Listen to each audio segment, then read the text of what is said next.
Good morning po. Magandang umaga po sa ating mga bisita sa today's Usapang Climate Change. So ako po si Suzy from PPSA and I will be your host for today's webinar. So last July po, we celebrated Nutrition Month with the Usapang Gulay and we talked about its importance to health, nutrition, and food security. For our third Usapan session this year, 2024, we will bring focus to another important and timely topic at yan po ay ang climate change. So today po we will be featuring PPSA's network members, Agria Foundation, and Climbs Life and General Insurance Cooperative, who will share with us their work in helping build a more climate resilient agriculture sector in the country. So napapanahon po ang usapang ito lalo na at nararanasan po natin yung El Nino, La Nina at mga bagyo na nakakaapekto po sa kabuhayan at kinabukasan ng milyong-milyong Filipinos, especially po ang ating mga farmers sa agriculture sector. So excited na po ba kayo sa ating usapan session today? If ready na po kayo, umpisahan ang ating webinar, please send me an emoji which you will find sa heart button there sa Zoom natin. Sa ating mga viewers naman po sa Facebook page ni PPSA, you may share your emoji sa ating comment section. Sige po. But before we start, we just have a few reminders for everyone. This session is being recorded. Please rename using the following format: your organization plus your name. So for example, PPSA Suzy.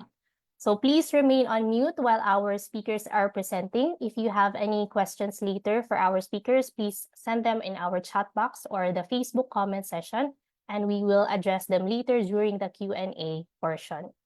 And if you are experiencing any technical difficulties naman po while on this Zoom, please chat any of the PPSA team members. So we've renamed ourselves. You will easily find us in the chat box. And last but not the least, let us keep this a safe space for everyone to share their thoughts.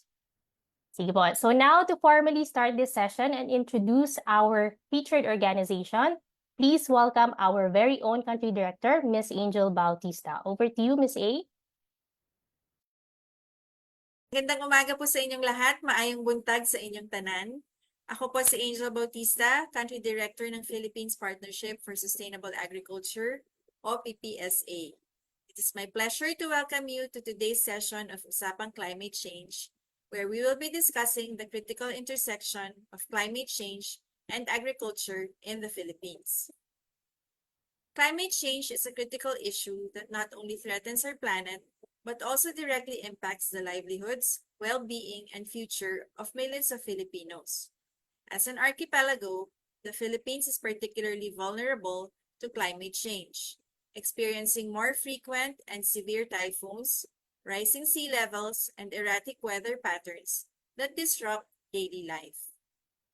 Meanwhile, the agriculture sector is a vital part of the Philippine economy, contributing 9.55% to our GDP in 2022. Agriculture employs a significant portion of our population, yet its vulnerability to climate change, with threats like droughts, floods, and crop failures, puts both farmers and food security at risk. Recent statistics show that agriculture's share of employment has declined, with fewer people choosing this field. This downward trend, coupled with increasing risks such as droughts, floods, and crop failures, highlights the urgency to safeguard our farmers and food systems. Just this year, El Nino alone cost 4.39 billion pesos worth of damages, affecting over 85,000 farmers and fisher folks nationwide. Furthermore, studies indicate that for every 1 degree Celsius rise in temperature, we see a 10% reduction in rice yields during the dry season. These challenges make it clear the need for climate-smart solutions is more pressing than ever. The Philippines has taken commendable steps in climate adaptation and mitigation, from localized disaster risk reduction initiatives to national efforts to reduce greenhouse gas emissions. However, the scale of the challenge before us requires a far more robust, coordinated, and inclusive response. We must integrate climate resilience in all aspects of our development, from infrastructure to urban planning, from agriculture to energy. The path forward must be grounded in innovation. We need climate-smart approaches and solutions that protect our farmers, food systems, and rural communities from the increasing risks of climate change. In our session today, Agrea Foundation and Climbs Life and General Insurance Cooperative will share with us their programs and best practices that contribute to building climate resilience in the Philippines. Agrea Foundation works to reduce poverty for farming and fishing families, combat climate change, and support food security in the Philippines. Through the Spaces Project, Agrea capacitates CSOs and engages indigenous peoples, farmers, and youth leaders in climate action and resilience building. On the other hand, Climbs Life and General Insurance Cooperative is a leading microinsurance provider in the Philippines, partnering with over 4,000 cooperatives and insuring more than 4 million Filipinos.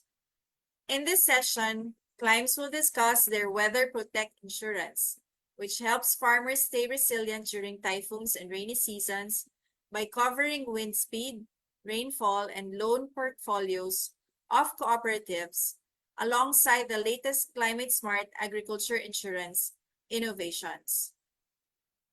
I am sure that you will learn from today's discussion. I encourage each and every one of you to participate, to ask questions, and share your thoughts and experiences with us.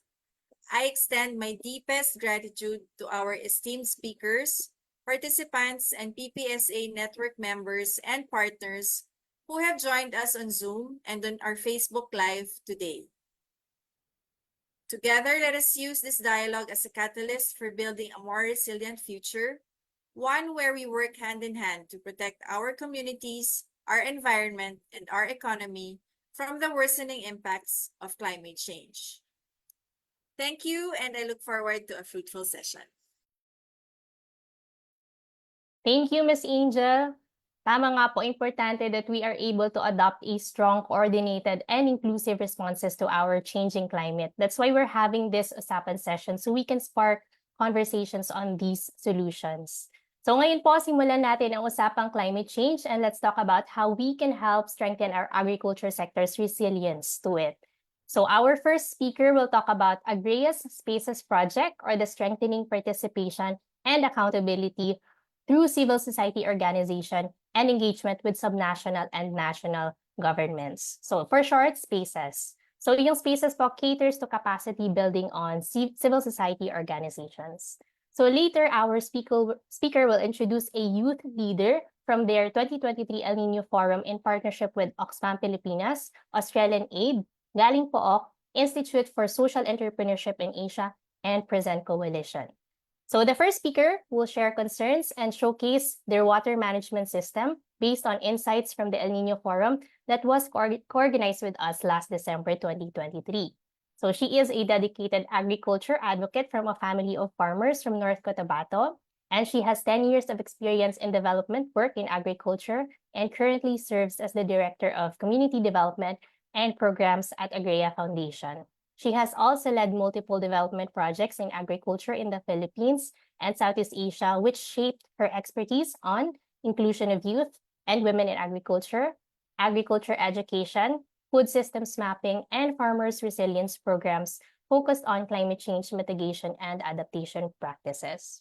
She finished Executive Masters in Disaster Risk and Crisis Management at the Asian Institute of Management and her executive education on futures thinking and public policy at the Lee Kuan Yew School, National University of Singapore, and food systems at Wageningen University and Research in the Netherlands. So without further ado, join me in welcoming our first speaker, Ms. Christine Hodloman. Over to you, Ms. Tin.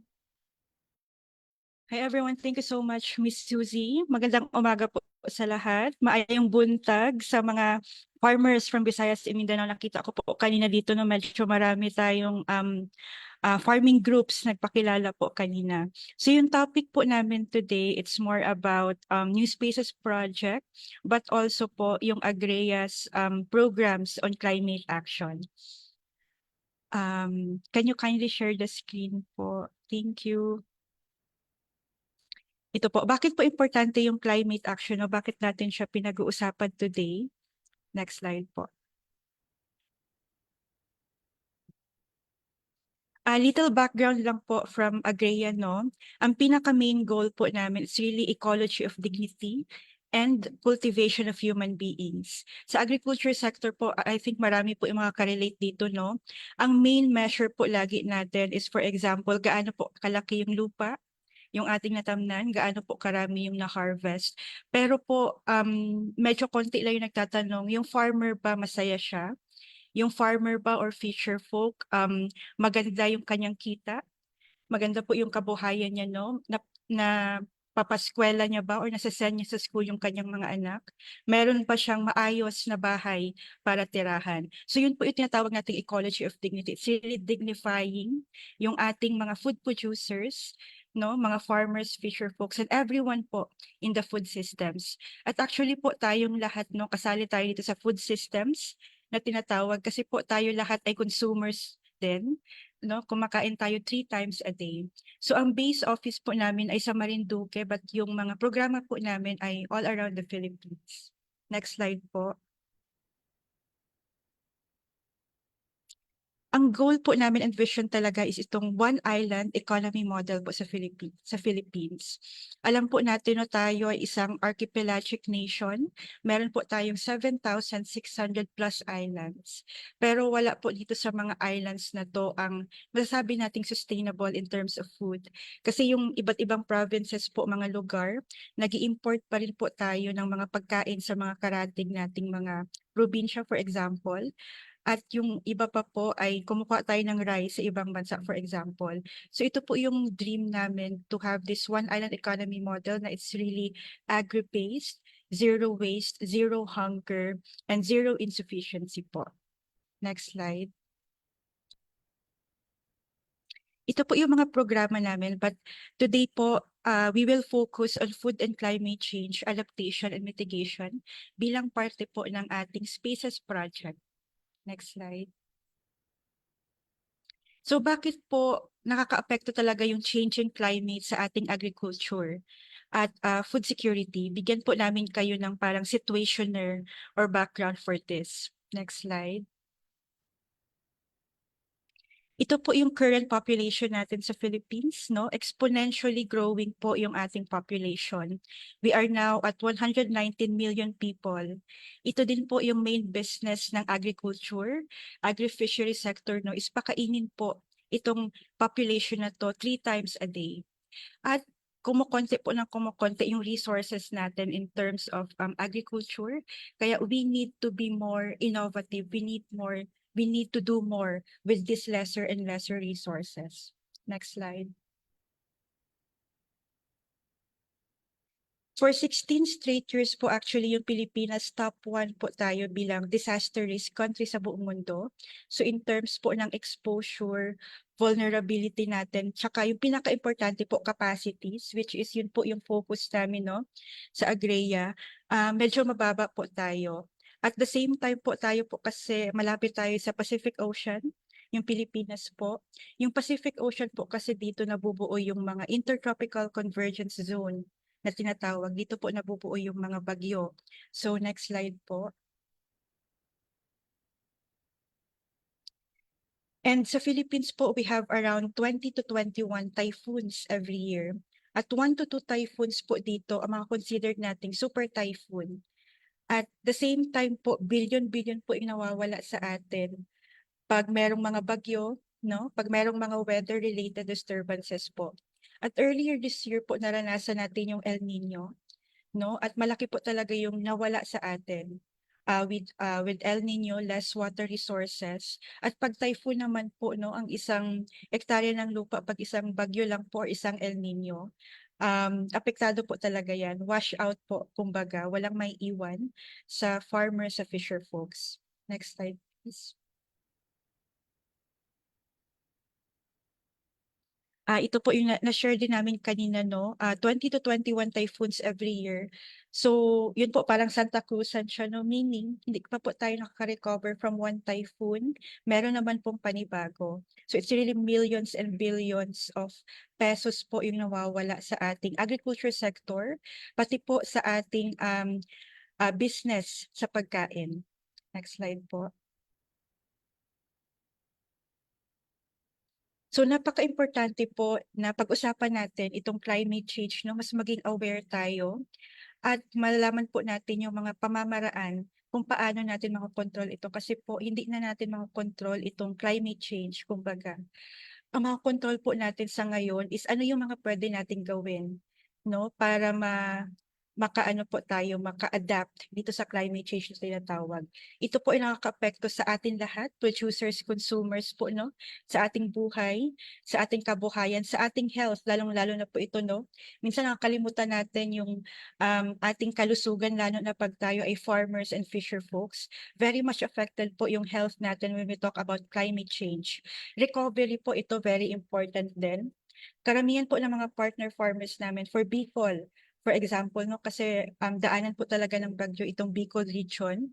Every typhoon po, 10 niyog yung nawawala sa kanila, no?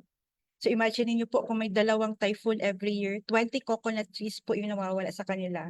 Nawawala po meaning uprooted, and it will take po around 5 to 7 years for coconut trees to be productive again. For example lang po yun. Yun po yung sinasabi nating recovery.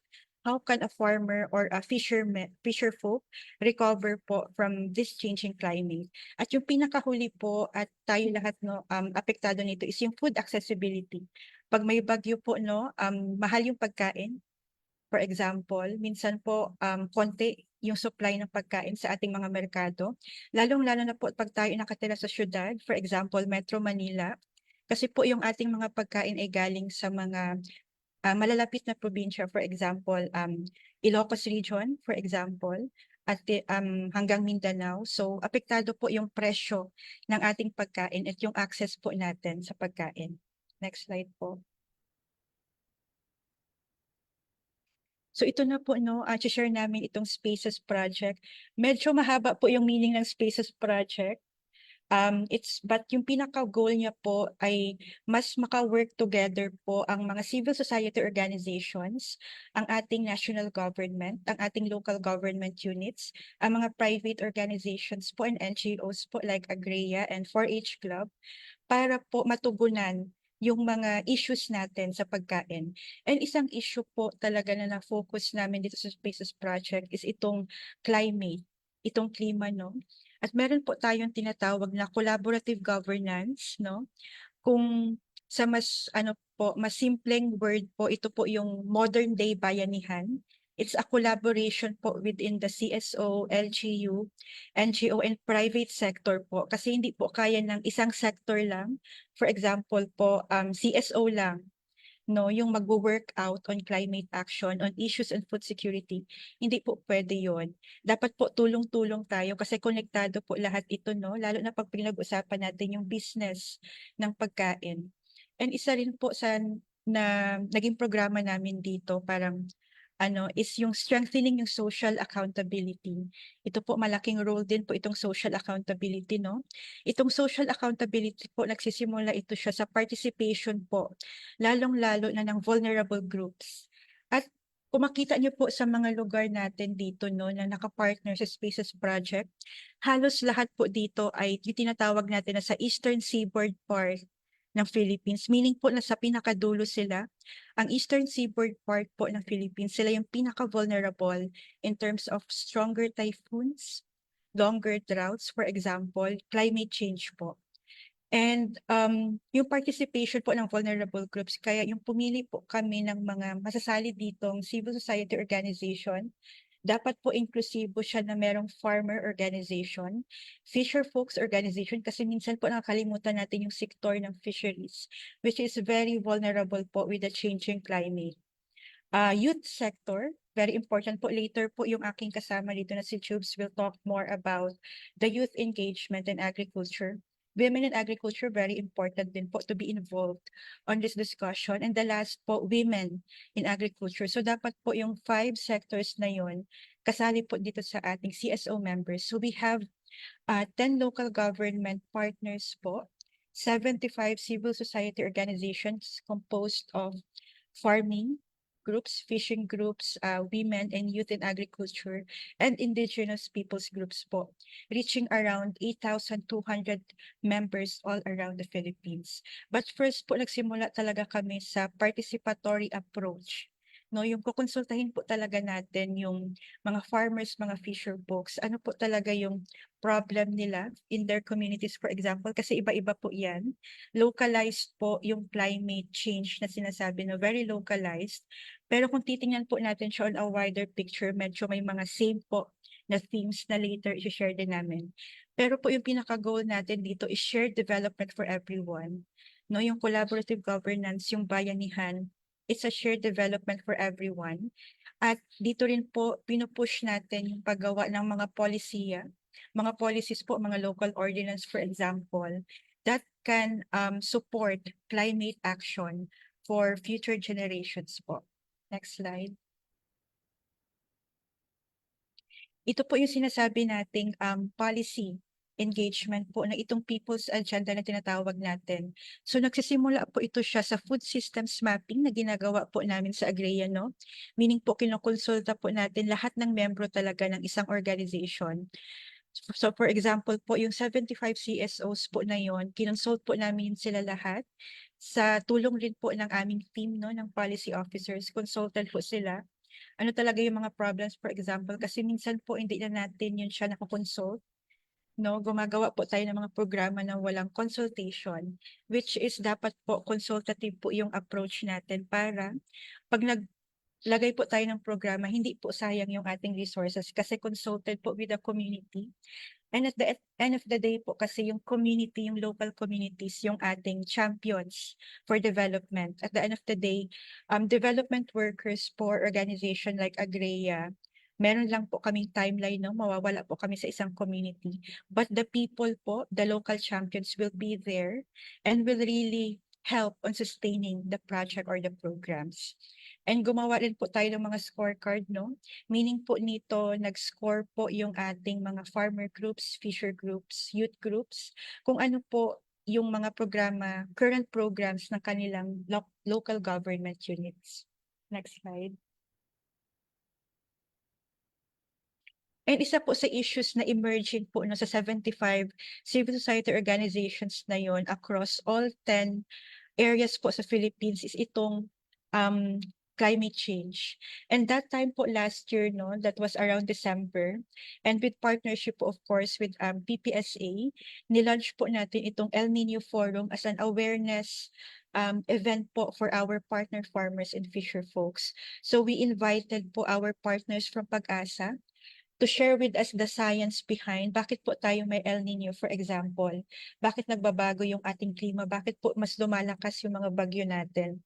And we invited po also our partners from the UN, FAO po, and our World Food Program, kung ano-ano po yung mga anticipatory actions na pwedeng gawin po ng mga farmer groups ng ating mga partners, no, para matugunan po itong challenges sa El Nino.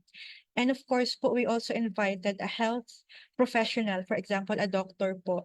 Kasi minsan nakalimutan natin na yung crops lang yung binabantayan natin, basta may mga bagyo, pero hindi natin binabantayan may sakit ba yung ating mga farmers, yung ating mga fisher folks, which is very high po that time. Very high po yung cases ng heat strokes, for example, during the El Nino. And El Nino po was experienced on the first half of 2024, no? Around January to April of this year. But we have this forum po December, so ahead of time po siya. So mas naka-prepare po better yung ating mga partner farmers and fisher folks kung ano po yung mga pwedeng gawin. Next slide po. Ito po yung mga natutunan natin from the El Nino Forum. On nationwide level po, napakalaking issue ng water shortage. No, water shortage po will be the next crisis, kumbaga, kasi napakarami pa rin pong lugar sa Pilipinas yung rain-fed systems yung ginagamit po natin. Meaning po, nakadepende tayo sa ulan para po matugunan yung water for our farms, for example. At dahil po sa El Nino, nagkaroon po talaga ng malaking shortage yung ating mga farmers. Lalo na po when we visited Visayas and Mindanao, partner farmers, napakalaki po ng problema sa tubig that time. So napakahalaga po na meron tayong mga water reservoir, no, para po matugunan pa rin yung ating mga pangangailangan ng ating mga pananim. Next one po on a government level, yung tinatawag nating Local Disaster Risk Reduction and Management Fund o LDMRF. Ito po lahat po ng LGU meron tayong allocated na 5% po ng ating budget no for this. But minsan po nagagamit siya more on the, for example po, mga distribution of goods na. So meaning po after disaster na siya, hindi po tayo nagpre-prepare more on before the disaster. For example po, awareness campaigns, disaster preparedness, more po tayo doon sa preventive. So dapat po dito, mas responsive po dapat yung approach natin, pagtutulungan po ng government and CSOs no, for this one. And natutunan po natin doon na localized po talaga yung climate action. And dapat po tailor-fit talaga siya and community-centric for the needs of the community. And isa din po na shinare namin on the Spaces Project is the real need for diversification. Kasi po karamihan pa rin ng ating mga partner farming families po in the Philippines, ang gamit pa rin po is yung monocropping approach. Meaning po, pag kamatis lang yan, pag talong lang yan lahat. Yung buong ektarya ng kanilang lupain. So, hindi po nagda-diversify. So, kung meron pong bagyo, or meron pong mga peste ng talong and kamatis, for example, ubos po yun.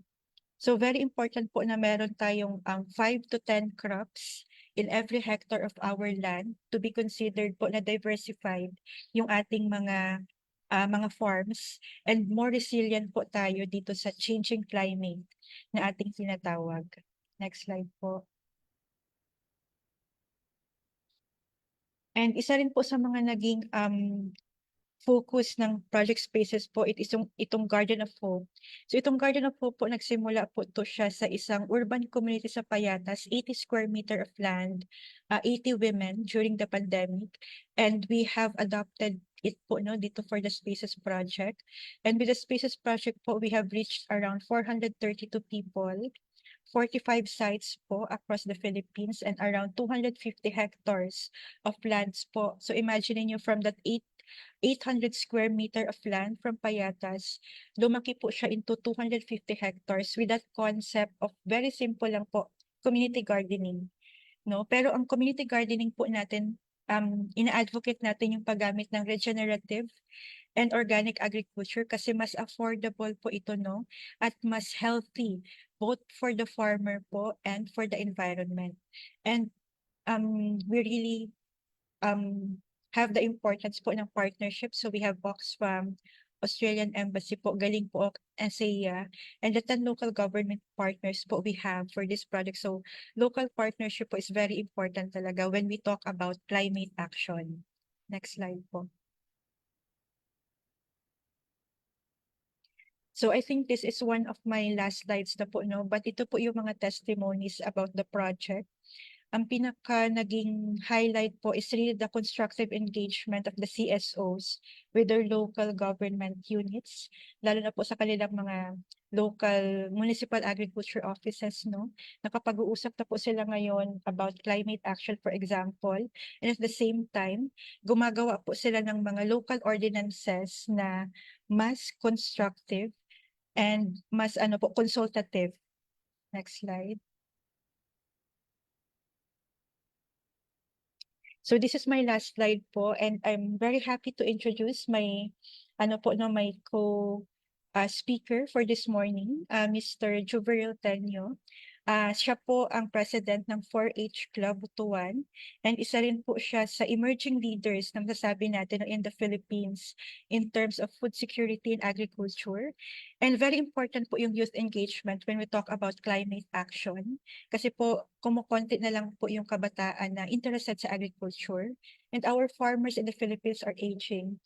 Average age po ay 57. So involvement of the youth now is very important, especially on discussions like this that can have a long-term and lasting effect for the future generations. So I'm very much happy po to welcome Ms.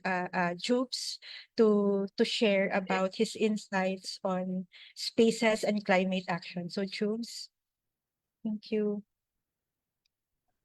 Sure.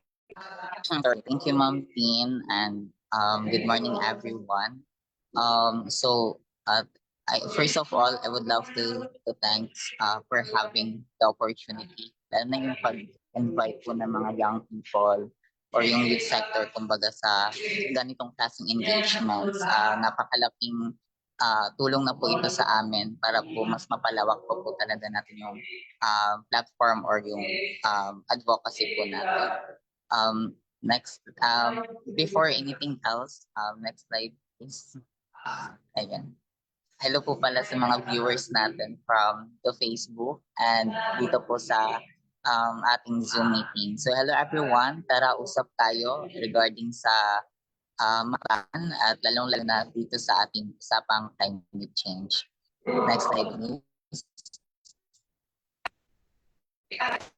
And so si nyo, pang juice,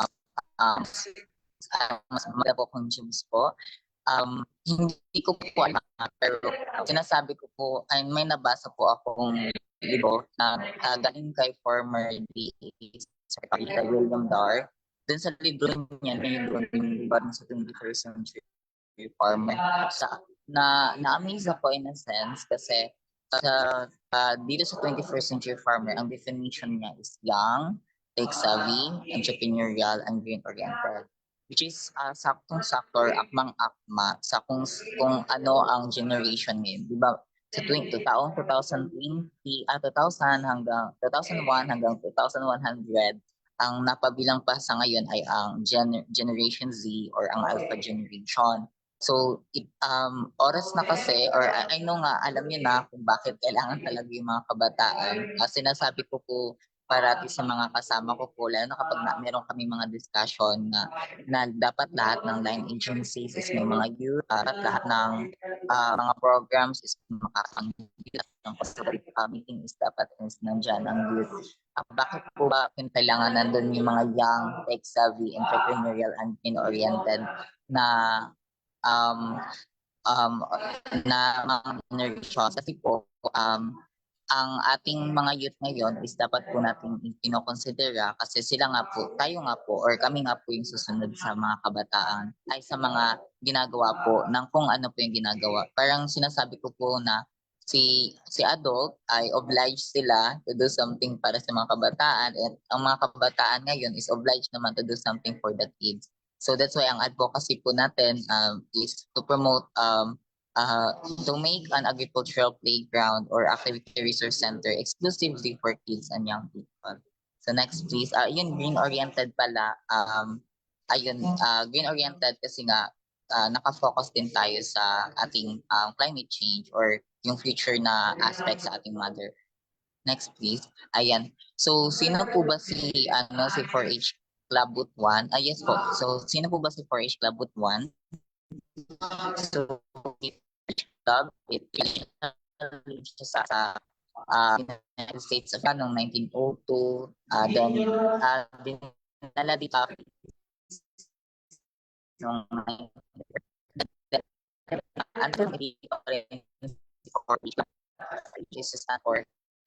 Hello, Juves. Sorry to cut you off. Yes. I think nagiging choppy ka. Pwede siguro we can turn off your video so that we can hear you better. Thank you, Juves. Okay, sorry. So ayan, thank you so much. So again, sino po ba si 4-H Club? Si 4-H is isa po siyang organization na under po ng Department of Agriculture, ATI. Pero isa din po siyang separate entity in a sense na extension arm siya ng ATI para naman sa kids and young people. Specifically na ang membership ng 4-H Club is 7 to 30 years old. So dito po, as you can see, before po pumasok si Agrea or si PPSA and then the rest of mga behind the project of Spaces Project, meron na talaga tayong mga ginagawang program sa 4-H Club across the Philippines na mga gardening, mga skills training para sa development sa mga youth and so on and so forth. Until then na doon nung nakapasok na si Agrea or yung Spaces Project ng PPSA and the rest of the partners is doon mas na-emphasize ng Spaces Project yung programa, lalo-lalo na in terms of social accountability, which is doon sa social accountability, dinefine kung ano po yung magiging role talaga ng mga civil society organizations. And sa part ng mga youth sector, like sa 4-H, is mas lalo kaming, kumbaga, mas na-excite or mas nagkaroon ng energy na gumawa pa ng mga programa. And lalong-lalo na nung na-invite tayo sa El Nino Forum, which is yung naging usapin is regarding na po sa climate change. So ang mga kabataan ngayon is dapat naging focus na din kami regarding sa climate change, which is I guess ginagawa naman na ng mga kabataan hanggang sa ngayon, pero mas lalong papalawigin pa po natin yung aspeto regarding sa climate change. Dahil nga po, at the end of the day, yung kabataan din yung magsasuffer kung sakaling kung ano man yung mangyayari sa mundo natin. Kasi nga sila din naman yung mag-utilize ng resources ng mundo natin. So, next slide please. Ayan, so yung efforts ng mga youth sector po ngayon nung pagkatapos ng Agria Foundation ay ng Spaces Project. Si Spaces is mas nabuksan din yung siguro naging eye-opener na din ang Spaces Project sa local government unit namin. Nabanggit nga po ni Ma'am Tin kanina na ang isa sa mga usapin na kinakailangan masolusyonan or mabigyan ng solusyon is yung regarding sa tubig. So ako po galing Butuan City. Ang Butuan City po is below sea level siya, pero ang nangyayari is tuwing tag-ulan, of course bumabaha ang Butuan City. Pero kapag tuwing tag-init naman is nawawala naman ng tubig si Butuan City. So parang doon pa lang ma-identify mo na kailangan talaga mabigyan ng effort in terms of water preservation during tag-ulan and then water conservation during tag-init. Which is very happy kami sa El Nino Forum na ginawa ng Spaces Project at saka yung pagiging bahagi ng local government unit. Kasi doon ko nalaman na meron palang ipine-prepare na rin po na water use plan dito sa Butuan City, lalong-lalo na sa part ng agriculture. Kasi bilang water is the common resources na ginagamit sa agriculture.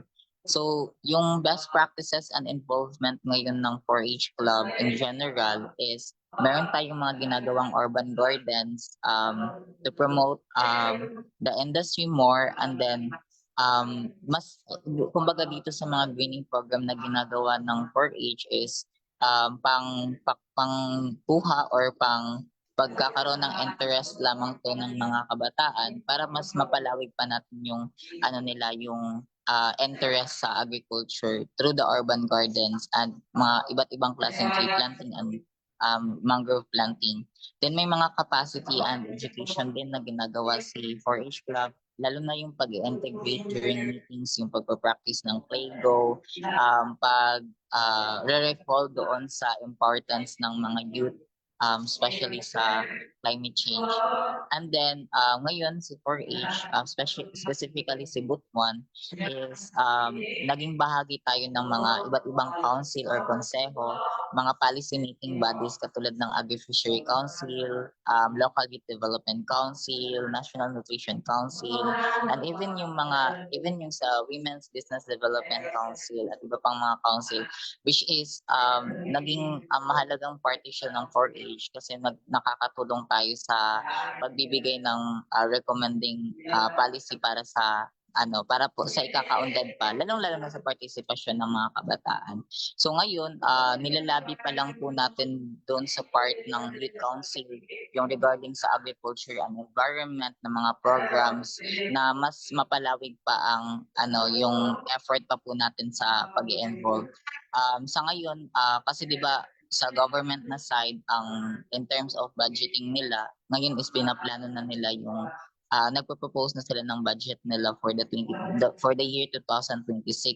So sa case ng Butuan City, meron na tayong mga efforts in terms of funding opportunities. However, yung partisipasyon ng LGU sa atin is patuloy din naman na tinutulungan tayo para sa ikakaunlad nung partisipasyon ng kabataan. So I guess itong mga involvement na greening program, capacity and education, pati itong involvement sa policy making bodies, I'm sure mas at dito sa tatlong category ng involvement ng mga kabataan, in a little step or sa baby step po na ginagawa po natin is magiging malaking malaking journey na in a sense na naging bahagi tayo sa mga programa na kung ano ang nasa present ngayon. I'm sure meron pa ding mga stereotyping regarding sa kabataan na sobrang energetic sobrang energetic namin. And then marami kaming creative ideas, pero doon pumapasok kung idealistic ba yung idea namin or realistic na siya. And then sa part na yun is doon pa kami mas lalong naiinganyo na gumawa pa ng mga programs para mas lalong mapalawig pa po yung advocacy. So sa usaping climate change, once again, si 4H Butuan is ang ginagawa pa lang po natin is more of education and capacity building na sinasamahan na rin ng greening program. Kasi dito pa lang po mas naging focus po kasi ng 4H Club dito sa Butuan is kukunin muna natin yung mga interest ng mga kabataan. Although sa 152 nga members dito sa Butuan is kakaunti pa lang yung mga nag-participate talaga ng kung paano pa natin mas ma-involve sila. So dahan-dahan po natin na ipina-introduce sa kanila kung ano yung mga partisipasyon ng kabataan at iba pang mga programa. So I guess this is the last slide, and I would love to say thank you once again for the opportunity, lalong-lalo na binibigyan po ng pagkakataon yung mga kabataan na mag-step forward na bilang second liner kumbaga. Kasi nga kung hindi masisimulan na mabigyan ng interest ang kabataan or even as early as 7 years old, sa ngayon pa lang, mahihirapan po tayo na kung sa mga 20s pa natin matutulungan yung mga kabataan na makuha yung interest nila, lalong-lalo na sa agrikultura at ito sa usaping climate change. So ayun na po, maraming salamat sa mabuting practice.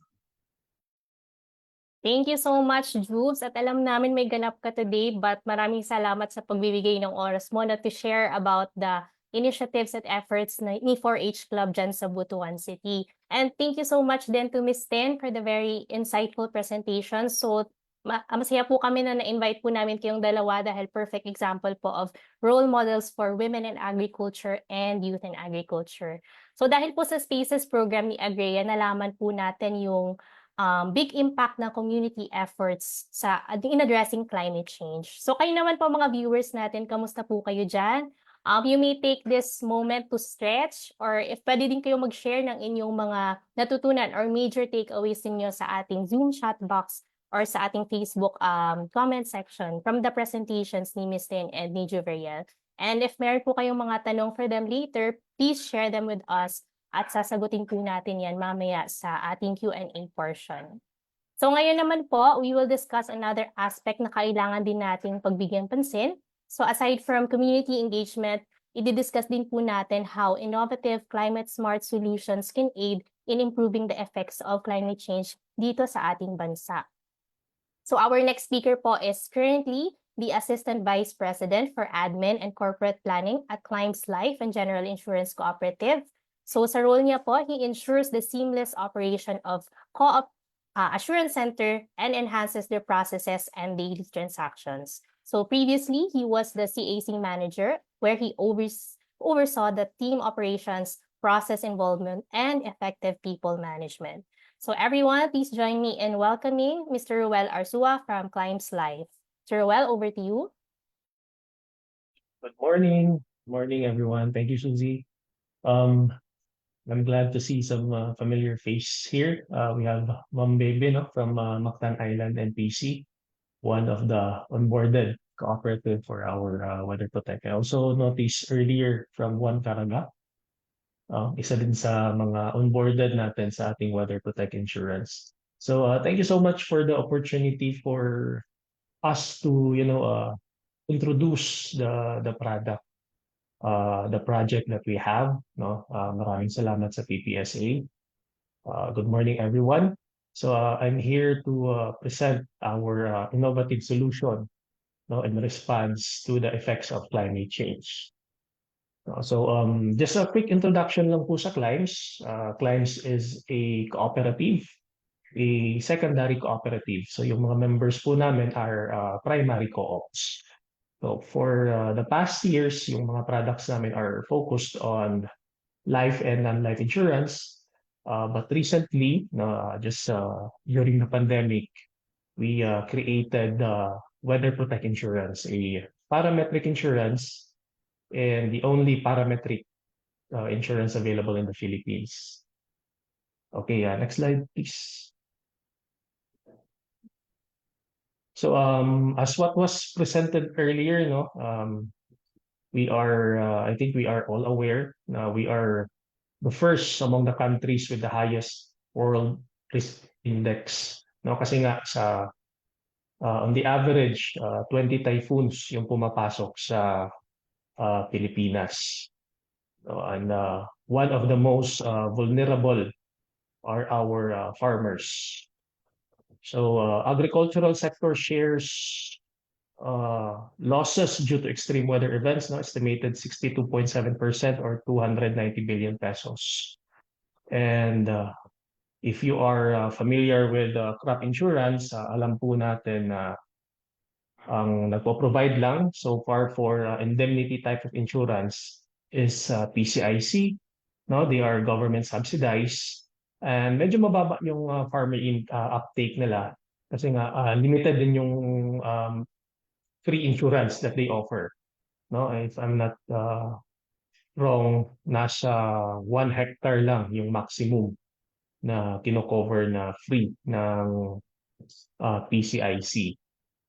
And yung tulad ng sabi ko kanina, their insurance is indemnity based. Ibig sabihin is depende sa loss, the traditional type of insurance, which really causes liquidity crisis. Kasi nga, when we talk about indemnity type of insurance, meron kasi siyang tinatawag na loss assessment. Every time na may bagyo, they need to go to the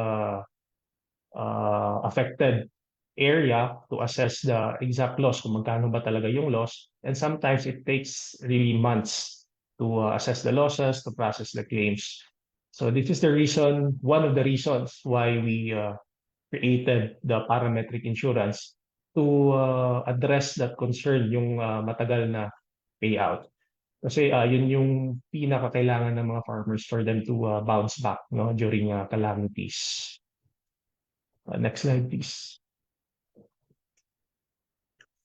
So we created the Weather Protect Insurance. So this is an enhanced Weather Protect Insurance with value-added benefit on smart agriculture designed for farmer beneficiaries. So unlike any other insurance, no, yung alam lang natin if you are insured is you will only get the benefit pag may claim, no? Yun po yung alam natin when we talk about insurance. Ang kagandahan po ng Weather Protect Insurance is kahit wala po tayong claim, no, kasi walang typhoon or walang malalakas na ulan or malakas na bagyo, we also have what we call value-added benefit, no? One of which is yung smart agriculture. So on the following slides, we will discuss this more. So ang objective ng product namin is to foster climate resilience communities in the Philippines by developing and scaling up innovative and sustainable mutual parametric insurance product. So yung parametric insurance is really different, no, from the indemnity type of insurance.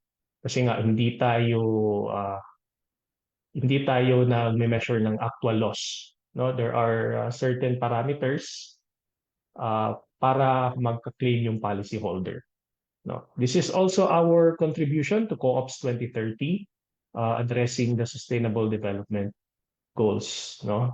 Giving emphasis to number 13, which is climate action. Next slide, please. All right, so yung sinabi ko kanina, this is not based on actual loss, no? Yung alam po natin na maybe there are farmers here or co-ops here that are insured with PCIC. So this is the claim or the payout is not based on the actual loss, but based on certain parameters. Now we have rainfall, wind speed.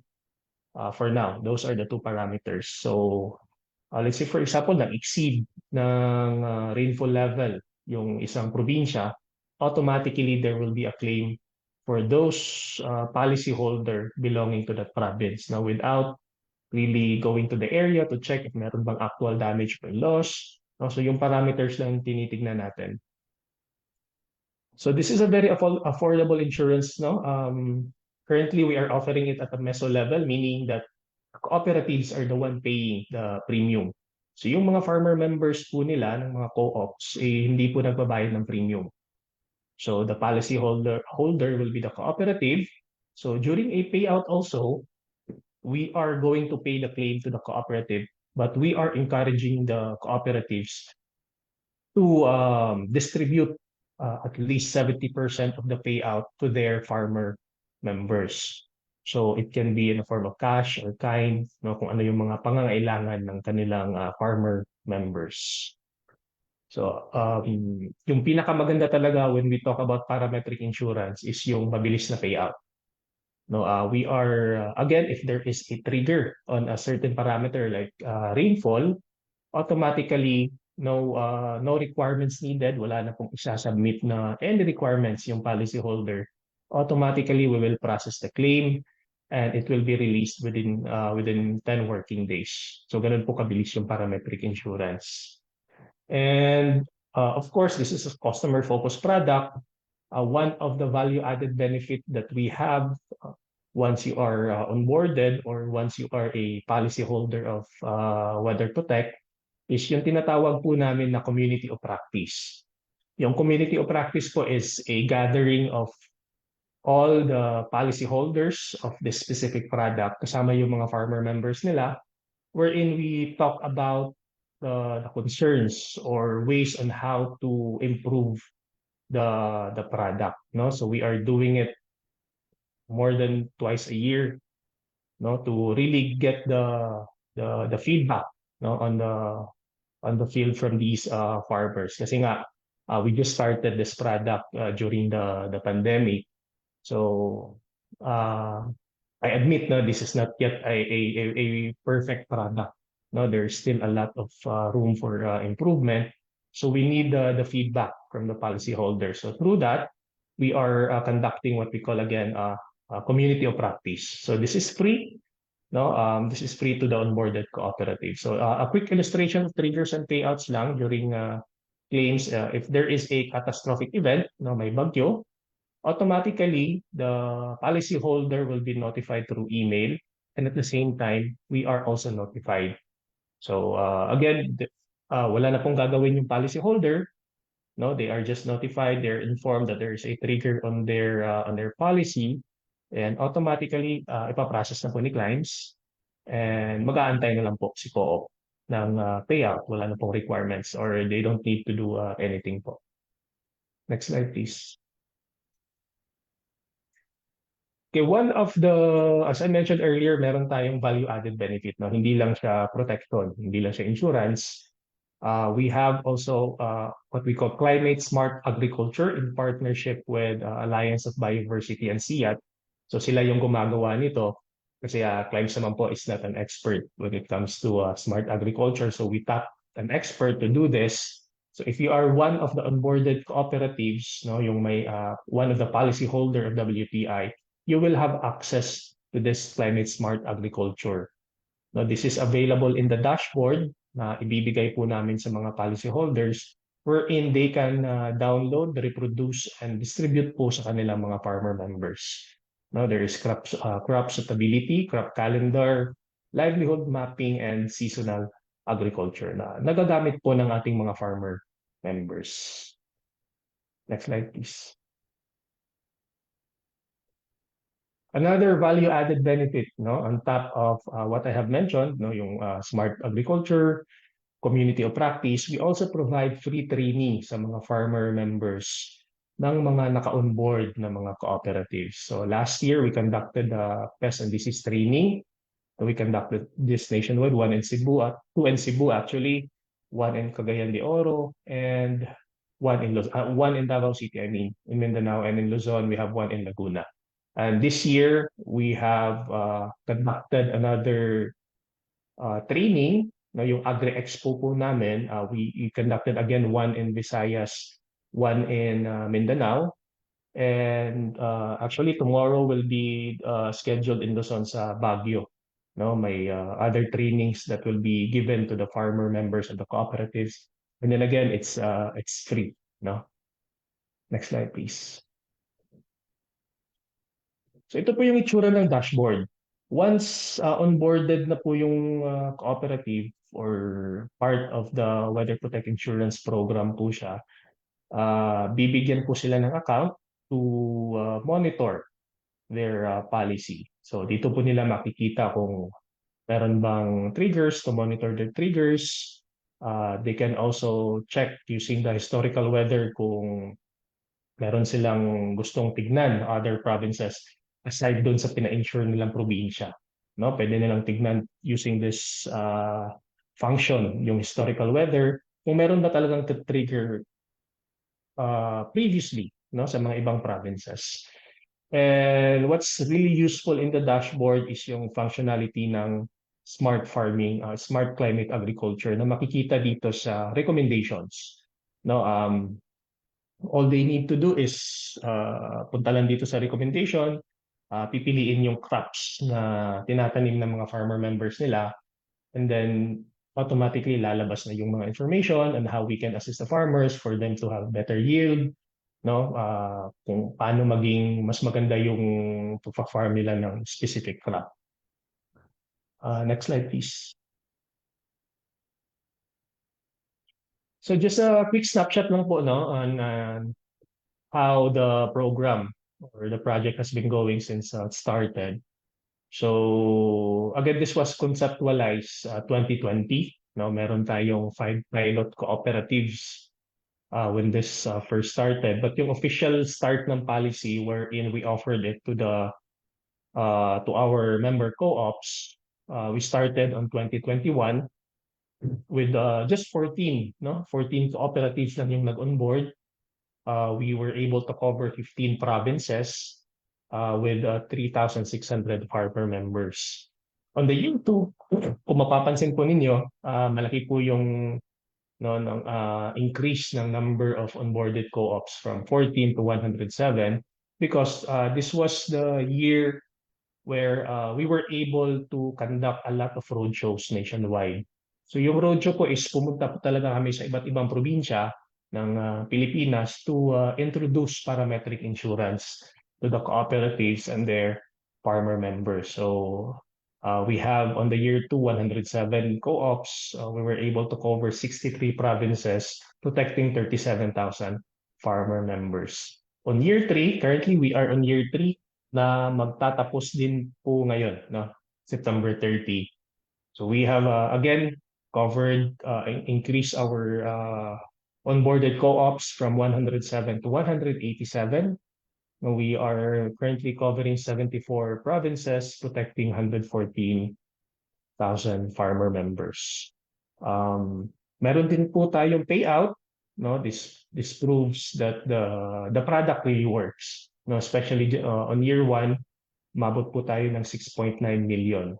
On year 2, 2.7, and currently at 1.2. Kasi nga, medyo hindi pa naman tapos yung taon, pero compared to the previous years, parang konti yung pumapasok na typhoon sa Pilipinas this year, you know. Parang nasa J pa ata tayo ngayon, no, with Julian. So hopefully that would be the last, no. Hoping na yun, si Julian na yung last for this year. Or also earlier this year, we launched the pilot drought product. Sa pilot product po namin, we just covered 6 weeks po muna. We covered around 47 cooperatives and covering 16 provinces. On the following year, next year, we are planning to cover 4 months, no, for our drought. Based din po ito sa demand ng mga cooperatives. All right, next slide, please. And just recently this year, during our General Assembly, we announced that we will be institutionalizing EBA, no, ecosystem-based adaptation. Previously, meron naman kaming ginagawa kasi nga part of its memorandum for the cooperatives to set aside a portion of its net surplus for CDF, which is Community Development Fund. Based on the memorandum, the co-op has the option to choose kung ano yung paggagamitan nila ng Community Development Fund. Nakalista po doon, napakarami. Adapt a community, adapt a school, so ano yung mga iba't ibang community services. So ginagawa na din po namin iyon. We even had previous tree planting, mangrove planting before, but we really want to emphasize on the mangrove planting this year and moving forward. So if you can see on the screen, on the left side and on the right side, meron po nakalista dyan yung mga products ni Climbs. So what we will be doing starting this year and moving forward is to really make EBA part of our business model. No, mag-allocate po kami ng portion of our premium specifically for EBA. No, we already started adopting a mangrove area here in the province of Misamis Oriental, and there is also an ongoing negotiation with USAID CBOL program adapting a protected mangrove area in Palawan, no, yung na-damage talaga during Typhoon Odette. Another development that we will be having is we have farmer insurance and heat index product na nandun na po sa Insurance Commission pending approval. And next year, we will also be launching our climate plus gender product, which is really focused on protecting women. So ito po yung mga new developments ni Climbs. So I think this will be my last slide.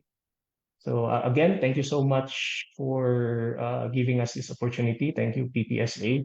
No, this is another venue for us to really introduce parametric insurance to the public. Thank you so much. Thank you so much po, Sir Well. Nakikita po natin marami na tayong mga tanong sa chat box. We will answer that in the next portion of the webinar. So thank you so much po to our speakers, to Sir Well. It's nice to know po na mayroong mga services and products para sa ating mga farmers na makakatulong po sa kanila during drought and typhoon seasons, which is, I know, sana yun na yung last, pero I think may mga parating pang mga bagyo. So thank you so much po for our speakers. Bigyan naman po natin sila ng virtual round of applause. Sige po. So, and because this is our platform for insightful conversations, gusto rin po nating marinig yung mga viewers natin. So now is the time to react or ask your questions for our speakers. So please ipadala po natin sila sa ating Zoom chat box or sa ating Facebook comment section. So to facilitate po yung ating Q&A session, let's welcome our Communications Officer from PPSA, Ms. Gina De Jesus. Gina, over to you. Hello, thank you, Susie. And of course, thank you to our speakers for sharing their knowledge and insights on climate change and how we can help build a more resilient agriculture sector. So, marami na tayong natutunan. Natutunan na natin yung importance ng inclusive and participatory approach with AGREA, lalo na yung involved yung youth. Tapos, I also like that we discussed how to address liquidity concerns through the parametric insurance that Climes introduced. But of course, our usapan session will not be complete without our open forum. So let's bring back our speakers for a Q&A so we can learn more about their work in climate resilience. So ayun po. Good afternoon po good morning, sorry. Good morning po sa mga speakers natin. How are you finding today's session so far? Well, I'm very impressed with Agria's presentation. No, it's the first time I heard about them. Kayo po, Ms. Tin. Yun po, very insightful po and relevant itong topic natin, lalo na when we talk about insurance. Actually, Sir Ruel and Climes, very important itong product na insurance to really help our farmers become more resilient with this changing climate po. So thank you for that. So I'm glad po na you're also enjoying this learning session. Again, if there are questions, please type them in the Zoom chat. So, meron na tayong mga questions from some of our participants. And to start off the Q&A, maybe we can ask the first question. The first question is, to both our speakers, in your opinion, how can innovative technologies be effectively integrated into the farming practices of smallholder farmers to enhance their resilience against climate-related disasters? So, kahit sino po sa inyo, pwedeng sumunod. Mr. Can I pass it on to Agria first? The reason is we are not directly engaging with the farmer members since we are a secondary cooperative. So mostly our engagement is through the co-ops. Yes po. Thank you, Sir Ruel. Thank you, Ms. Gina, for that question. Innovations po in technologies are very important, lalong-lalo na po first on awareness of our partner farmers and fishing communities. The second one po is really the practice. Kasi po ibang level po yung aware ka lang, you know the technology, but practicing it on the ground, yun po talaga dapat.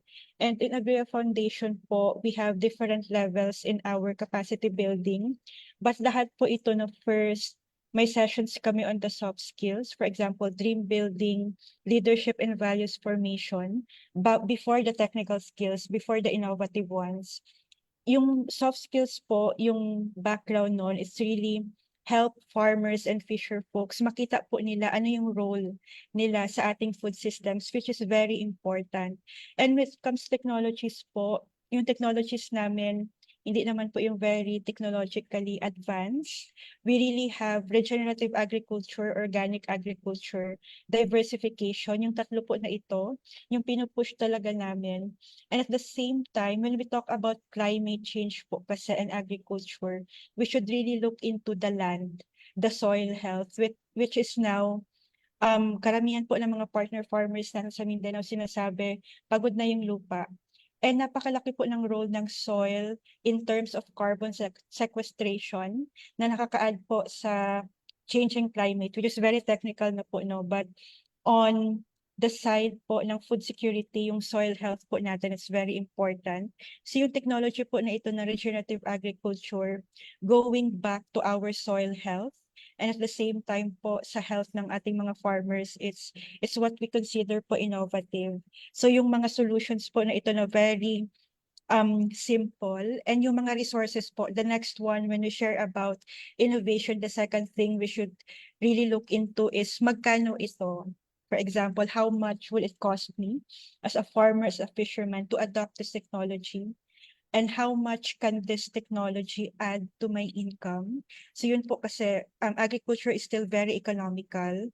Dapat po yung incomes and the livelihood talaga yung focus natin. So more affordable and effective innovations po yung kino-consider din namin that yung partner farmers natin can really adapt and apply. So, thank you po. Thank you po, Ms. Tim. Siguro po in relation to that question, we have another question. The question is, what are some of the best practices in sustainable agriculture that have been successfully implemented in the Philippines? And how can these be scaled up to benefit more farmers? Well, from my end po, I really cannot answer that directly. Kasi nga, our business really is more on risk transfer mechanism, which is insurance. So during my presentation, I said that when it comes to smart farming, especially smart farming agriculture, we tap into another partner, which is SIAT. But based on my observation, can I answer the first question first in relation to technology? It's really important for farmers to really adapt to the changing times. No? Importante talaga yung technology kasi nga based on my limited engagement with the farmers, they are especially farmers here in Mindanao. They are still stuck to the old practices. No, even if we are telling them that this is now the effective way on how to farm to increase your yield, to better adapt to the climate change situation that we have. Some of them are still hesitant because they have been doing what they are doing for years, and it's really more on the training and the capacity building, I believe. No, so we should really inform them on ito na yan, ito na kailangan natin ngayon, no, sa mga nangyayari sa panahon natin, no, and also to really introduce the risk transfer mechanism. Kasi nga during our we conducted actually I believe two willingness to pay survey with our farmers. Some of them are saying really that insurance is not part of their budget, but it should be. But it should be because we don't really know what will happen, no? Especially with the ever changing climate situation in the Philippines. No, in the past years, alam natin na during this time, mainit, maulan, but right now we can't predict. No, we don't know what's gonna happen. So yeah, that's my thought. When it comes to sustainable agriculture, again, I apologize. I'll be passing it on to our other speaker here in Agria. Ayun, thank you po. I agree that agricultural insurance is important, and I can see that someone is raising their hand. Siguro we'll get to that after Agrea shares their insights on this question. Thank you po. I think I will also share the platform po to Juveriel to also share with us ano yung mga innovative and sustainable agriculture practices that 4-H Club has been doing po on a community level. So Juves. Yeah, so good morning again, everyone. So based on our experience from the 4-H Club, I will focus with the young people. I'm very sorry, but the youth has been working with the sustainable agriculture in terms of skills training and development. So more of capacitating the young people, I guess through the involvement of young people in terms of scaling up. It's more of a futuristic or foresighting opportunity na in the next few years or in the next years, there will be new generations who would adapt, evolve, and make our agriculture more sustainable and impactful. So usually, yun nga po, more of skills development and capacitating especially on adopting the innovative technologies or innovative solutions, and eventually makakontribute din ta directly with the climate change effects and other impactful nga ay mga negative connotations in terms of our sustainability. Thank you, Jugs. Siguro po we'll get to Miss Marie, who's raising her hand. May we ask you po to unmute so you can ask your question? Yes, hi. Good morning. Joy from Sustancia. My question would be for clients. You mentioned that your specialty is on crop protection insurance. Are you guys also doing research on how to come up with suggestions or recommendations to farmers after the event of like yung mga pangalan nito, typhoon? Because sometimes damages cannot be seen right away. So for example, in some areas, in areas where we work, we would have typhoons that will be consecutive, di ba? Parang magkakasunod. So, not necessarily na matutumba yung kanilang mga pananim or masisira because they're submerged in water. Sometimes yung pananim will actually survive. So, hindi siya physically makikita na nasira. So if it's not going to be covered by insurance kasi hindi naman siya nasira, but then you don't realize that after a couple of weeks magde-develop yon ng fungal infection which can basically wipe up the whole crop na meron sila. So how does that work? I know you know how we say, prevention is always better than the cure, but here the actions right after any of the typhoons happen, pagkatapos ng typhoon, is also very important to save yung mga pananim ng ating mga farmers to make it sustainable. I mean, I would assume that, you would not just keep on paying out without having a solution on how to save their crops. So, to keep your insurance, it needs to be sustainable. What are you guys doing in terms of research, trying to find recommendations after yung mga ganun na mga typhoons? Okay. Thank you for that, Miss Marie Joy. I'd like to answer two questions that you raised. First is the way the product is designed po, the one I presented, the Weather Protect Insurance. Since this is a parametric insurance, so we actually don't assess the losses, the actual loss on the field. So there is a certain parameter or index. So currently we are using rainfall and wind speed. So yun lang po yung tinitignan namin for us to process a payout or claim kung meron po. No, as to the damage on the field, no, ito po yung pinagkaiba namin sa traditional crop insurance that PCIC offers. Kasi every time merong typhoon or habagat or strong wind, pumupunta sila sa area to assess how much the actual loss is. And sometimes it takes months for them to do the assessment, process the claim. So that's the reason why clients created parametric insurance to address the issue in the time element para mas mabilis po yung payout. So yung nasabi po ninyo kanina na sunod-sunod na bagyo, yeah, it's possible. The way the product is designed is kahit sunod-sunod yung bagyo na dumating, so ibig sabihin pag na-trigger po yung a certain parameter of rainfall or wind speed, meron po tayong payout. But then again, we don't base it po on the loss on the field.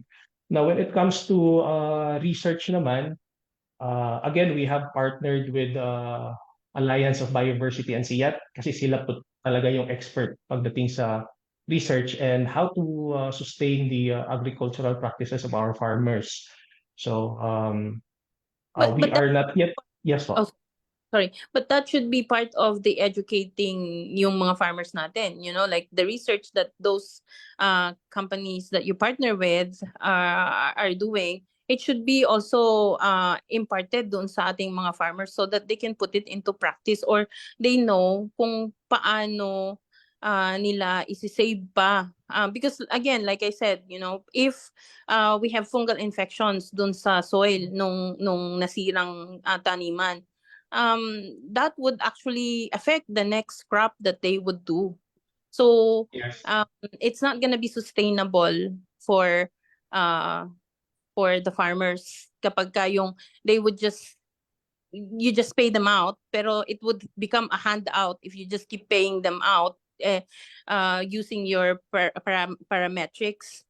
They have to also understand kung paano so that you can help each other out. Because they don't want you don't want them to be just dependent on your payout. You want them to also succeed in making sure na ma-address nila or makapag-react sila the right way every time that there's a typhoon or kung ano man that can damage their crop and the future crops that they would have. Kasi if you're already the insurance company, educating the farmers should be one of the priority for this program to be sustainable. I'm sorry, I'm just being kasi there's so many insurance. We keep saying insurance, but the farmers doesn't really understand. And the farmers doesn't necessarily benefit kasi not all of them can avail of that crop insurance. So hindi nagiging sustainable yung program, and we keep recreating programs for insurance, and it will fail again because again it was not a sustainable system. Yeah, thank you for raising that one, Ma'am Marijoy. Regarding the fungal infection that you mentioned, currently we have not conducted a training, but when it comes to capacity building and training the farmers, as what was presented earlier, we already conducted two. Last year we conducted a training about risk, pest and disease training for the farmers, and this year is more on what we call this organic fertilizer training during our Agri Expo. Okay, thank you. Thank you po. Thank you po. Siguro let's get to another person who's raising their hand. Someone is raising their hand named Ernie. May we ask you to unmute po? Thank you, ma'am. Good morning po. Medyo mahina lang po, ma'am, ang sound ninyo, ma'am. So, my question is for sir about the insurance. Yung wildfire ba and yung facilities kino-covered na ba nila sir yung insurance, and last is yung parameter. Paano nila kinukuha yung mga parameter, especially yung severity noong pagtama ng mga calamities doon sa crop, kasi maganda siguro with the collaboration of the government, kasi meron yung tinatawag ng mga yung ating pong mga crop ay merong iba-iba po talaga yung ROI, return of investment, and based doon sa kanilang growth may stages po sa yun ang growth. Kaya tama si ma'am yung research, dahil yung investment nila ay growth stage ng crop, kung siya ba ay on the vegetative, on the early stage, or the fruiting stage. So hopefully meron silang matrix and makapag-collaborate sila para lahat ng crop ay malagyan, and hopefully ang pinaka-address nga natin dito is yung damage ng pest and disease in yung adverse condition which is the climate change. So sana merong collaboration at proper data para mabilis nilang ma-validate kung ano yung i-address nila para doon. Especially yung banana, narinig ko doon sa DA na hindi daw ini-include ang banana dahil mabilis tumubo. How about the abaka? So pagka namatay yung abaka, paano nila babalyuhan? And also yung nyog, severity. Kapag nabagyo yung nyog, mostly mga ilang years pa bago mamunga. Ang babayaran lang ba nila is yung damage? Paano yung long term na hindi bubunga yung nyog? So yung mga noon, meron ba mga intervention silang ginagawa? So wildfire and the facilities kung meron sila. Thank you. Thank you for that question, no, Sir Ernie. For wildfire po, currently we don't have a policy for wildfire. But for facilities na sinasabi nyo, meron po tayong standard fire insurance. Si clients that can cover po. Again, the standard fire is different from what I presented po, which is parametric. Kasi yung standard fire po natin is indemnity, which is based on actual loss. Kung masunog, depende sa amount ng damage, yun po yung babayaran. We have that one. As for the stages of the crops na sinasabi nyo or yung crop specific protection, for now wala pa po, no? Wala pa po tayong ganong product. But we will be exploring that. Thank you for that question. Currently, in-explore po namin side sa product na na-present ko ngayon is one of the problems of the farmers is yung price fluctuation. No, during planting season, let's say 20 per kilo yung price, during harvesting naging 15 na lang, and they are forced to sell the outputs to the traders kasi wala silang malaking facility to store their crop. So yun po yung in-explore po muna namin ngayon on how we can address that problem of price fluctuation, again using the approach of parametric. No, we are really focusing on parametric to address yung matagal na payout. Kasi if we do the indemnity, we really have no choice but to assess the exact loss, which will take time. No, especially during yung malalakas na typhoon. Hindi naman automatically nakakapunta si insurance company sa area kung saan yung typhoon, inaantay muna na ma-clear. No? So that's an additional time. So parametric kasi dire-diretso yan, no? Kasi wala na tayong field assessment. So yun po. Thank you, sir. So siguro let's accommodate another person who's raising their hand. Then let's get back to the questions on the Zoom chat since we're running out of time. Sir Michael po, please unmute.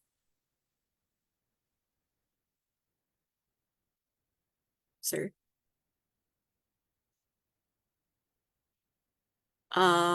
There's another person raising their hand po, si Zoe po. Yes, yes. Hello.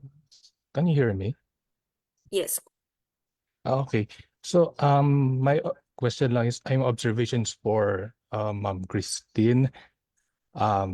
Kasi I noticed yung nag-mention kayo ng regenerative agriculture. So anyway, because we're napaka-konti lang tayo practice ng regenerative. So I just wanted to suggest that we do up a collaboration kasi yung mga problem for example, specific problem about water saving, yung regenerative agriculture kasi lang ang nag-present po ng solid solutions yung talagang tangible, yung concrete plan. So mas maganda po siguro po mag-discuss tayo po, mag-share po tayo ng contact details. At saka yung company kasi namin, Dr. Zoe po, ay po ng offer po ng regenerative solutions sa pest control po. So I think magandang opportunity to, especially sa mga farmers na naghahanap po ng solutions paano mag-handle po ng pest at saka yung problems and disease. So yun lang po, kailangan po tayo ng collaboration sa yung mga companies po nag-promote ng regenerative organic agriculture. Maraming salamat po. Thank you, sir. Salamat po. I also left my email po in our group chat. And very good point po na regenerative agriculture, it's really one of the best practice talaga in terms of climate action. And very few pa lang po in the Philippines are really pushing for this one on another level, practicing it. It's very important po. It can promote long-term climate action, especially when we're talking about soil health, soil regeneration, kasi we cannot really produce good food without good soil. Yun po. Thank you so much, sir, for sharing that.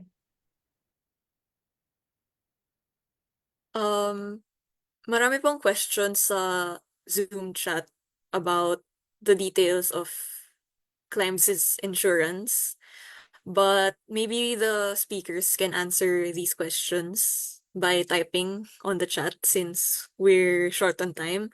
But I'll be asking a question for both the speakers again.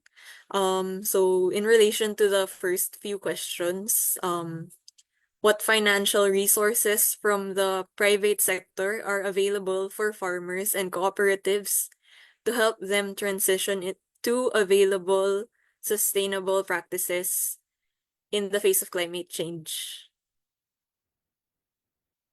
So, in speaker, who can answer?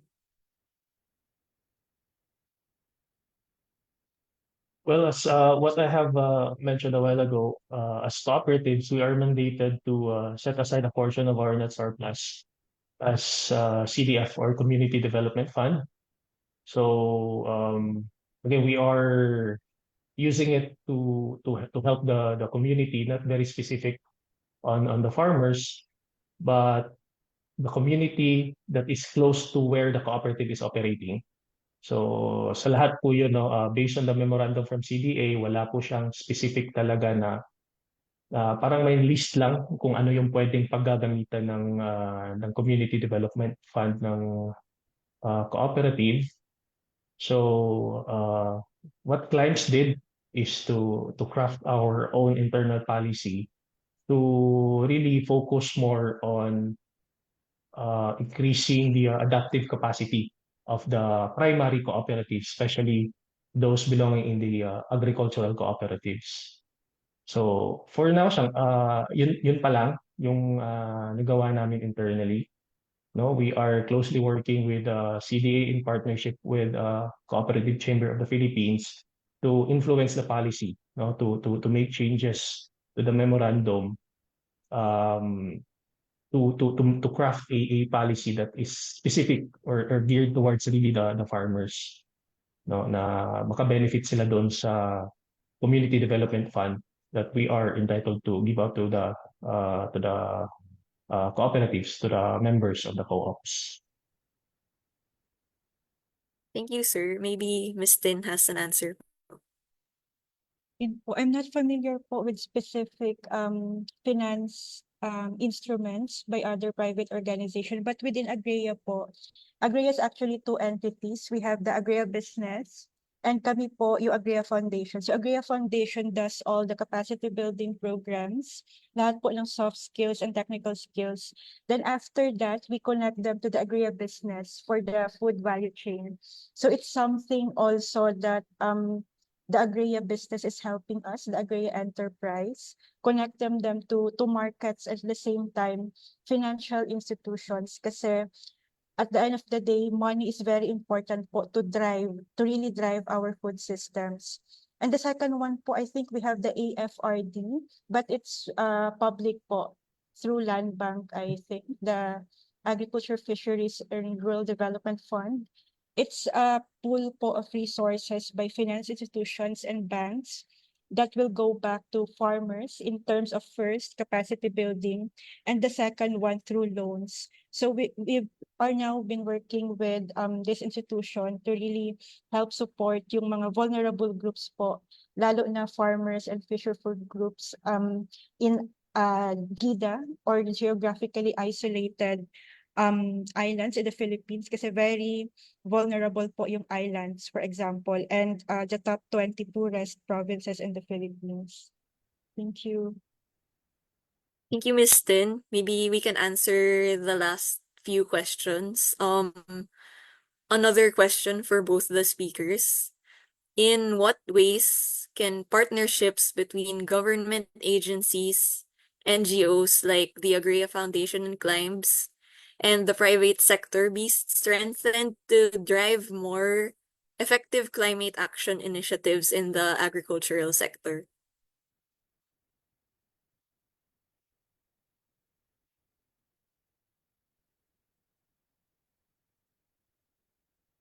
Ms. Tin? Yeah, maybe I can start, but then I can pass on to Sir Ruel, and maybe Chooks is here pa. So yung shinare ko po kanina na collaborative governance or the spirit of bayanihan is very important. We should start first really on consultative systems, lalong-lalo na po doon sa local communities. Kasi at the end of the day, sila talaga yung apektado nitong changing climate. So consultations po with local communities, working hand in hand with policies po, no, local policies with our local government unit. And yung ano din po, partnership with finance institutions, very important. And with private organizations naman po, a lot of private organizations are now transitioning into sustainability, and they're actually looking for organizations like Climbs, no, and Agrea. They are partnering with organizations like us to really do the groundwork and to have real impact po sa naapektuhan nitong changing climate. Another thing po that I was not about to mention earlier is itong climate change po actually in some of our partner farming communities, they have climate anxiety. Meaning po it's on emotional level.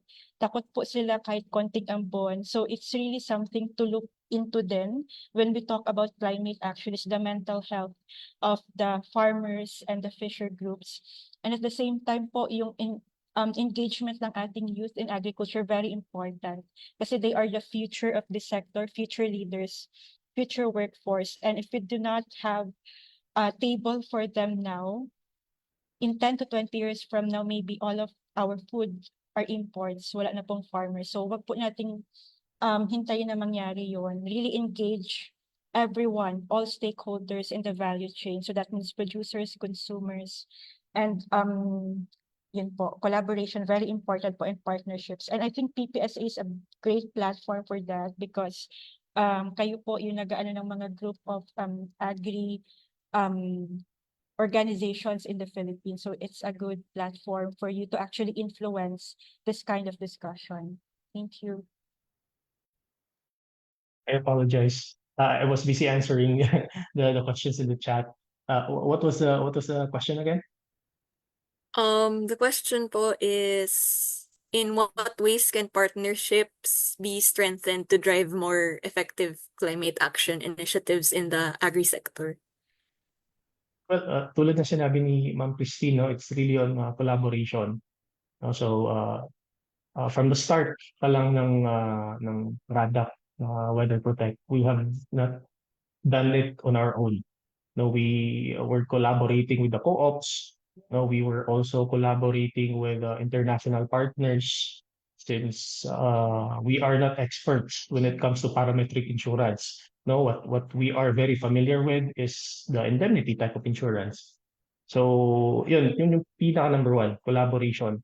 And ever since the project started, we have been doing a lot of meetings, roundtable discussions with LGUs, with government agencies, with NGOs, to really increase the uptake of the product and to protect the farmers.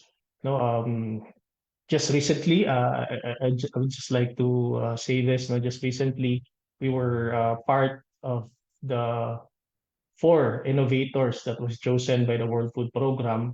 No, that's giving us another opportunity to scale this parametric insurance to the 8 top priority provinces ng WFP.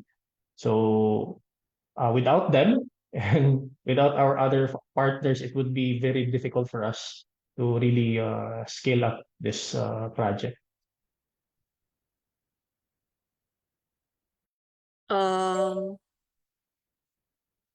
Sige po. Ma'am. Um, One more question for Agria.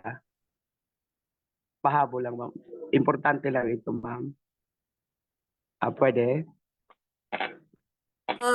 yes po. So I forgot the name ni ma'am, but it is very important na malaman natin yung timeline or indicator na ililit ko na nila yung community. We from the government want also to know na pwede na naming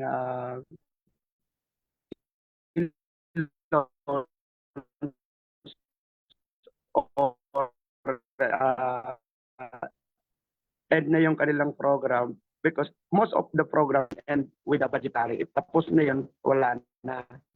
So for sustainability, paano kami papasok, ma'am, na uh, ma-sustain natin ng continuous kasi napakaraming program ang government agency na pare-pareho lang. So with regard sa ating sa mga private, pag natapos na nila yon, saan nila binibigay or community? Sana mayroong tulayan yung gap na to. So ito na DA ang sana paano natin i-collaborate. Thank you. Yan, thank you so much, Sir Ernie, no, for really highlighting yung collaboration. And very important po, yung Agrea po kasi, we do not work alone. We work with a lot of partners, including po lalong-lalo na with the government. And with our programs po, hindi kami naghahanap ng parang 1-year partnership lang. Kasi 1 year parang dumaan ka lang sa community, no? Wala talagang parang main impact. So it's around 3 to 5 years po, sir. And we really see to it na yung community po parang mature na. May maturity na po, no, to stand on their own. For example, in terms of how do they partner with governments po, how do they partner with other organizations. And very important din po, sir, sa partnership namin is we really align and harmonize kasi ayaw po nating mauulit yung same program, no? Ayaw po natin ng duplication. So, very important po sa partnership natin yung alignment and what can we innovate more, no, for the community. Baka yung training po na ito, naranasan nila yan before. Tapos parang, for example, kami sa Agrea, ayaw naman po natin yung maulit. So yung usapan po on the partnership level, it should really be aligned within the partners. Ano yung goal natin? What can we contribute to this partnership? And what do we see that this farming community or fishing community 5 to 10 years from now? Yung ganun po. So thank you so much, sir, for raising that po.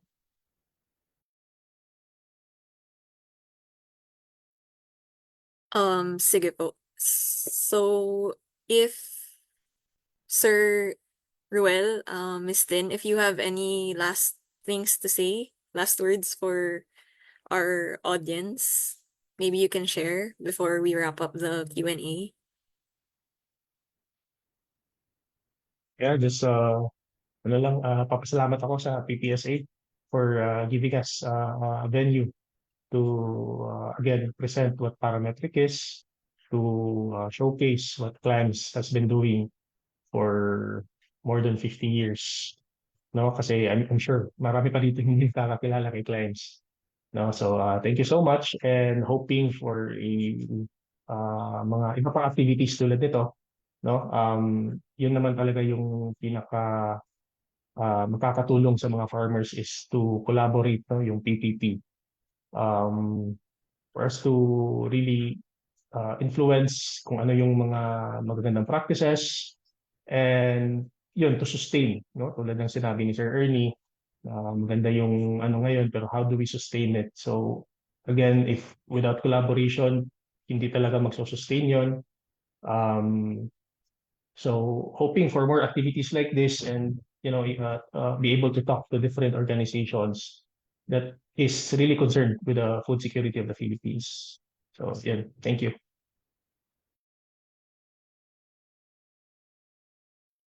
Yan po. Thank you din po for PPSA for leading this discussion today. No, very relevant, very important. Yung awareness po should be first, then action po on the ground should really be the case dito sa when we talk about climate change. At the same time po, collaboration, yun talaga yung kailangan natin today. Kasi po, we acknowledge that a lot of organizations, for example, Climbs, the government has a lot of programs na nakalatag for climate action. But how do we harmonize this? How do we partner and collaborate with each other to reach more farming communities, to reach more impact? So yun po yung kailangan natin ngayon. At the same time po, I think Juveriel is not here anymore, but youth engagement and agriculture, because we are planning good things on climate action about now. But how about the youth? Are they ready to take this on? Are they ready to lead climate action for future generations? So very important that we have them on the table today. So thank you so much po. Thank you, Ms. Tin. The rest of the questions will just be answered by our speakers via chat. So thank you so much. On behalf of PPSA, we would like to thank our members, Agria and Climbs, for joining us during today's learning session.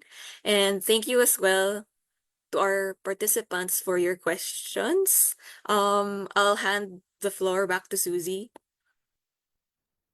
Thank you so much po to our speakers, to our participants po na nagpadala ng mga tanong po nila. Natutuwa po kami dahil marami po ang sa inyo nag-express ng interest to partner with both Agria and Climbs. So bilang partnership platform po, we're so happy to see na maraming potential partnerships ang maaaring mabuo mula sa ating learning session this morning.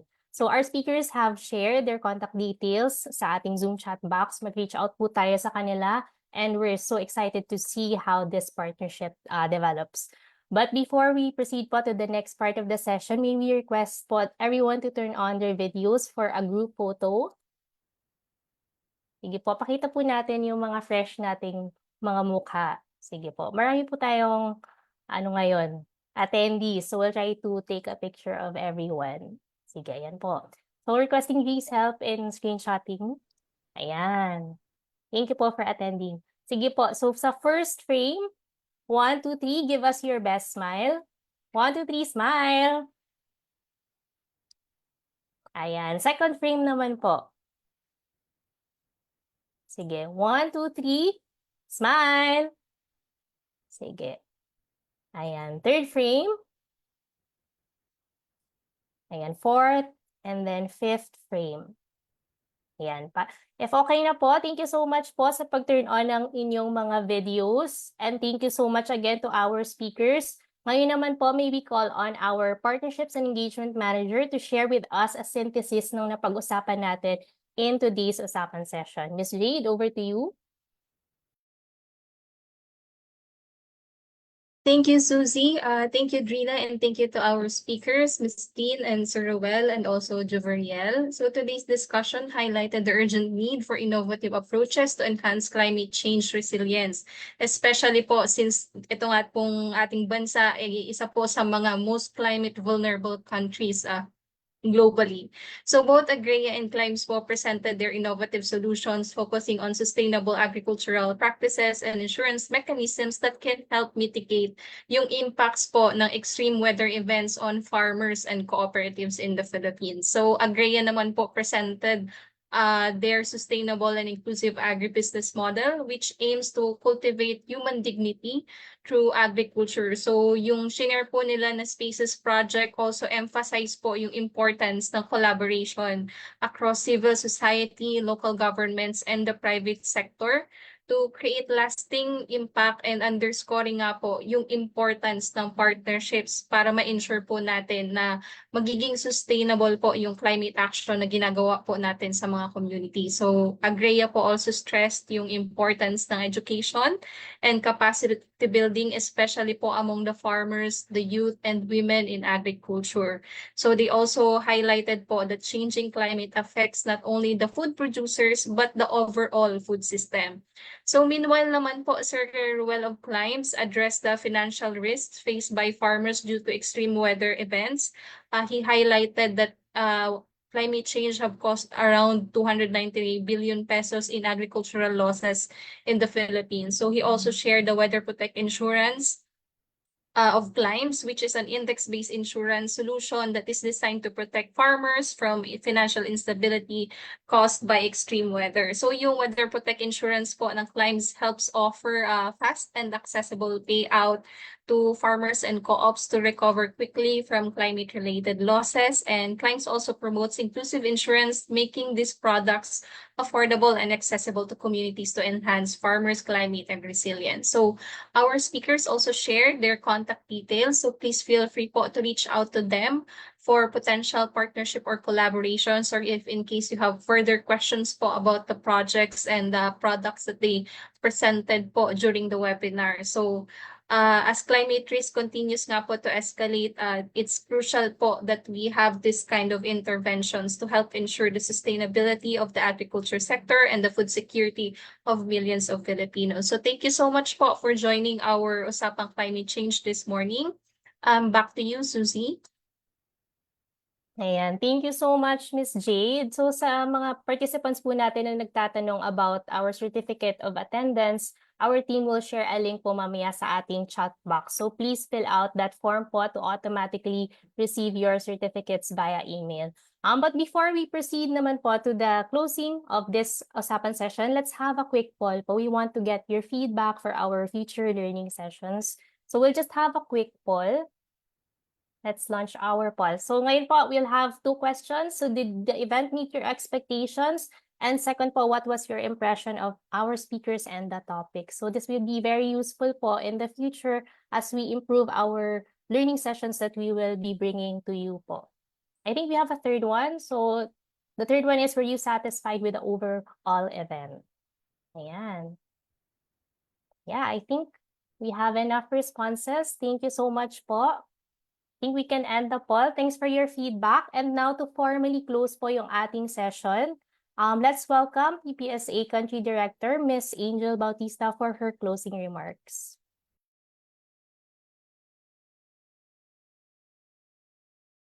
Magandang tanghali sa inyong lahat. Once again, thank you very much for joining our Usapang Climate Change. As we draw our session to a close, I encourage everyone to take a moment to reflect on the insightful discussions we've had. We've gained a deeper understanding of the urgent need to address the impacts of climate change on Philippine agriculture. Today's Usapang Climate Change highlighted the critical issues we face and the importance of collective action in building a resilient agriculture sector.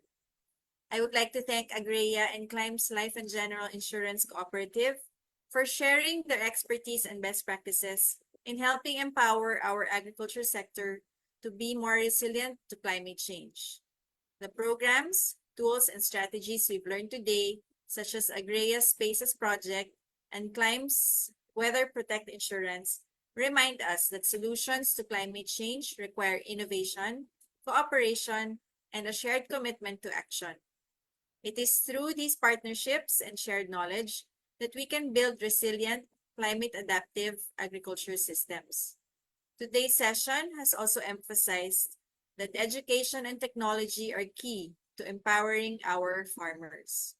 By equipping them with the tools and knowledge they need to adapt, we can foster resilience and secure a sustainable future for our food systems and communities. Our Usapan session today emphasized that climate change is not a distant threat. It is here, now, reshaping our agricultural landscape, threatening livelihoods, and making our farmers more vulnerable. In a country where agriculture is the backbone of many rural communities, this is deeply concerning. But it also calls on us to push harder for meaningful change so we can create a better, more resilient future for our farmers and for the generations to come. Sa bawat isa sa inyo na nakiisa sa ating talakayan ngayong hapon, maraming salamat po. Your engagement and commitment are the driving forces behind the continuous support for our farmers. As we part ways, let us carry forward the spirit of collective effort that has characterized our discussions. It is crucial to remember that climate change adaptation and mitigation is everyone's responsibility. Let today's discussions inspire us to support policies, programs, and projects that focus on sustainability, food security, and the well-being of farmers. Muli, maraming salamat po sa inyong lahat at magandang tanghali. Mabuhay po tayong lahat.